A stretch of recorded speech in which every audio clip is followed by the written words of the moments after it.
ऋषि बोले, हे सूत जी, आप व्यास जी की कृपा से सब कुछ जानते हैं। ज्योतिर्लिंग की कथा सुनकर हमें तृप्ति नहीं हो रही है, अतः हे प्रभु, हम लोगों पर विशेष रूप से तो इन्हें कृपा करके अब आप तीसरे ज्योतिर्लिंग का वर्णन कीजिए। सूत जी बोले, हे ब्राह्मण, आप श्रीमानों की संगति प्राप्त कर मैं धन्य एवं कृतकृत्य हो गए, क्योंकि सज्जनों की संगति धन्य होती है। अतः मैं इसे अपना सौभाग्य मानकर पवित्र पाप का नाश करने वाली तथा दिव्य कथा को कहूँगा। आप लोग आदरपूर्वक सुनिए। शिव जी को प्रिय, परम पुण्यमयी, संसार को पवित्र करने वाली, समस्त प्राणियों को मुक्ति देने वाली मनोहर अवंती नामक एक प्रसिद्ध नगरी है। वहाँ पर शुभ आचरण में तत्पर, वेद अध्ययन करने वाले तथा नित्य वैदिक अनुष्ठान में निरत एक श्रेष्ठ ब्राह्मण रहते थे। वे ब्राह्मण नित्य अग्निहोत्र करते और शिव पूजा में संलग्न रहते थे। वे प्रतिदिन पार्थिव लिंग का पूजन करते थे।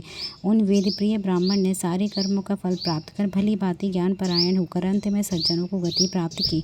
हे मुनीश्वर, उनके चारों पुत्र भी उसी प्रकार शिव पूजा में तत्पर तथा सदा माता पिता की आज्ञा मानने वाले थे। उनमें सबसे बड़े देवप्रिय, उसके बाद प्रिय मेधा, तीसरा सुकृत नाम वाला और चौथा धर्मनिष्ठ सुव्रत था। उनके पुण्य प्रताप से पृथ्वी पर सुख बढ़ रहा था। जैसे शुक्ल पक्ष में चंद्रमा बढ़ता है, उसी प्रकार उनके सुखदायक गुण भी वहाँ निरंतर बढ़ रहे थे। उस समय वह नगरी ब्रह्मति से संपन्न हो गई। हे श्रेष्ठ द्रजो, इसी बीच वहाँ जो उत्तम घटना घटी उसे सुनिए।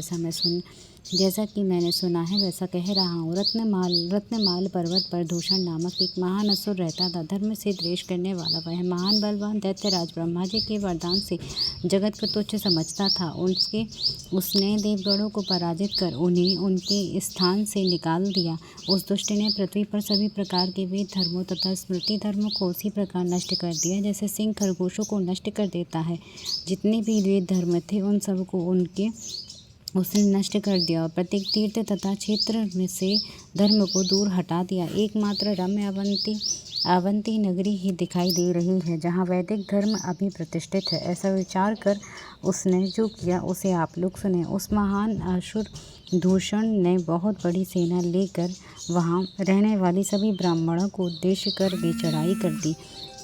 वहाँ आकर विप्रद्रोही एवं महान खल उस दैत्येंद्र ने अपने चारों दैत्य शेष सेनापतियों को बुलाकर यह वचन कहा। दैत्य बोला, हे रे दुष्ट ब्राह्मण, मेरी आज्ञा का पालन क्यों नहीं करते हो? अतः मेरे विचार से वेद धर्म में तत्पर ये सब दंड के योग्य। हे दैत्य सत्तमो, मैंने संसार में सभी देवताओं और राजाओं को पराजित कर दिया है।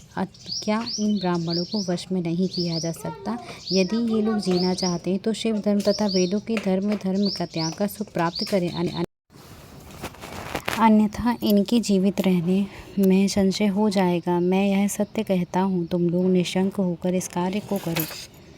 सूजी बोले, इस प्रकार विचार कर वे चारों दैत्य चारों दिशाओं में प्रलयकालीन अग्नि के समान प्रज्वलित उठे। तब दैत्यों के प्रयास को सुनकर भी उस समय शिव ध्यान परायण उन ब्राह्मणों को कुछ भी दुख नहीं हुआ।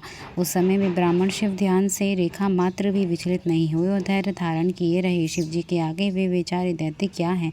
इसी बीच वह उत्तम नगरी दैत्यों से व्याप्त हो गई।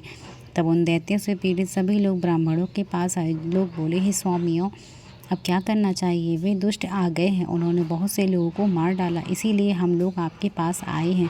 सूजी बोले, उन लोगों की यह बात सुनकर शिव में सदा विश्वास करने वाले भी ब्राह्मण वेद प्रिय के पुत्र उन लोगों से कहने लगे। ब्राह्मण बोले, आप लोग सुनिए, हमारे पास दुष्टों को भय देने वाला सैन्य बल नहीं है, न शस्त्र ही है जिससे हम उन्हें पराजित कर सके। सामान्य व्यक्ति का आश्रय लेने पर भी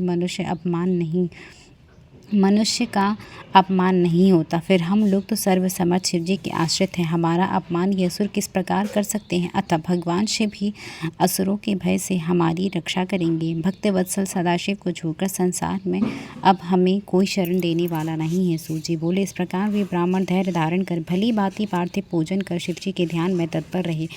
उसी समय उस बलवान दूषण दैत्य ने उन ब्राह्मणों को देखा और यह वचन कहा, इनको मारो, इनका वध कर दो। किंतु शिव ध्यान में परायण उन वेदप्रिय पुत्रों ने उन दैत्यों के द्वारा कहा गया यह वचन नहीं सुना। उसके बाद ज्यों ही उन दुष्टात्माओं ने उन ब्राह्मणों को मारना चाहा, तभी उस पार्थिव के स्थान पर शब्द करता हुआ एक गड्ढा हो गया। उस गड्ढे में विकट रूपधारी महाकाल नाम से विख्यात दुष्टों को संहार करने वाले, सज्जनों को गति देने वाले शिवजी प्रकट हो गए। अरे दुष्ट, मैं महाकाल हूँ, तुम्हारे जैसे दुष्टों के लिए महाकाल रूप में प्रकट हुआ हूँ, तुम इस ब्राह्मणों के समीप से दूर हो जाओ। ऐसा कहकर महाकाल शंकर ने हुकार मात्र से सैन्य सहित उन दूषण को शीघ्र भस्म कर दिया।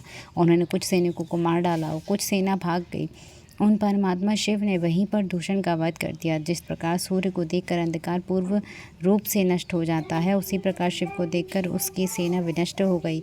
उस समय देवताओं की दुतुम्बियाँ बजने लगी, फूलों की वर्षा होने लगी। ब्रह्मा, विष्णु आदि सभी देवता वहां पर उपस्थित हो गए। ब्राह्मणों ने हाथ जोड़कर लोक कल्याण करने वाले उन भगवान शंकर को भक्तिपूर्वक प्रणाम करके अनेक प्रकार के स्रोतों से उनकी स्तुति की।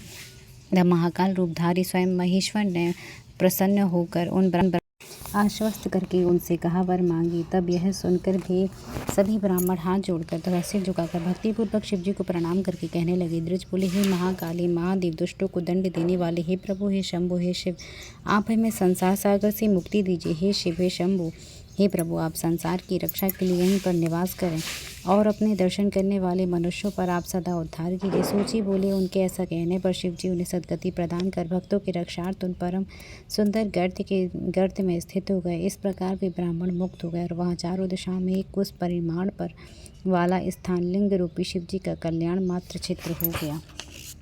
तभी से महाकालेश्वर नामक शिव पृथ्वी पर प्रसिद्ध हुए। हे द्विजों, उनका दर्शन करने से स्वप्न में भी कोई दुख नहीं होता। जो मनुष्य जिस जिस कामना की अपेक्षा करके उस लिंग की उपासना करता है, उस मनोरथ को प्राप्त कर लेता है और परलोक में मोक्ष भी प्राप्त करता है। हे सुब्रतो, महाकाल की उत्पत्ति तथा उनका महत्व मैंने कह दिया।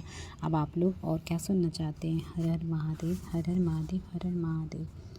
नमः शिवाय, नमः शिवाय, नमः शिवाय, नमः शिवाय। शिव शिव।